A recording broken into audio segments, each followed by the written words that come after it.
Hi, Filter here. Tonight, bear with me. I have this USB light to give me light. It's about 9:26, about a half hour ago or so. I had just got finished watching the trailer for Star Trek Discovery. Visually, it's appealing. It is.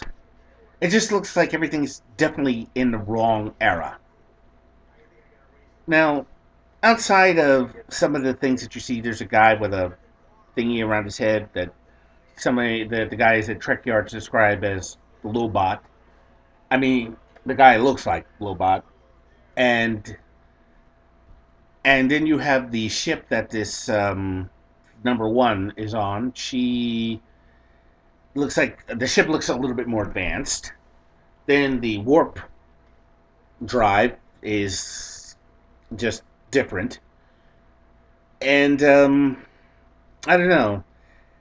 I could forgive a good amount of certain things, but I have to go back to the uniforms.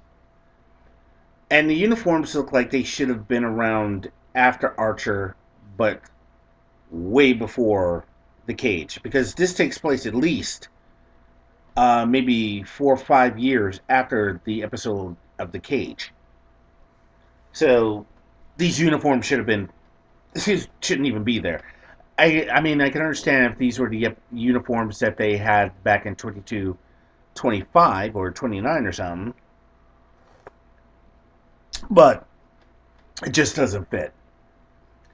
Um, the bridge looks like a weird combination of the Kelvin timeline with the movie version, the motion picture version, and the NX. Okay, I could I could kind of see it. It kind of grew on me. I had to look at it a couple of times, and I said, okay, maybe this might work. But again, I get back to the uniforms. The arrowhead should not be on these guys at Starfleet. I'm sorry, it shouldn't be. Now we get to the Klingons. The Klingons wear outfits that look completely off kilter, and they're all bald.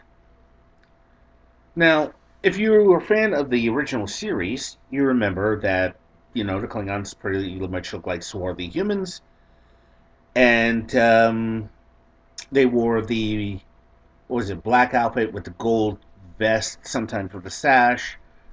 Kang, I believe, wore a sash, and Koloth. No, I'm sorry. Just Core, I believe, wore a sash, and basically to denote his, I guess, high ranking in Klingon Empire. But these Klingons, I don't know how they're going to explain it. If they're part of the main line of Klingons, or maybe they're a different sect of Klingons that escaped from the Herc.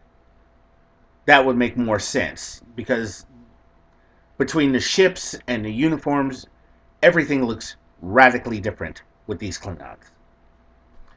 I don't know. If you guys have a comment, please leave it below in the comment section. Rate this video if you like it. And until then, I'm going to hold out hope on whether or not this show is going to actually succeed.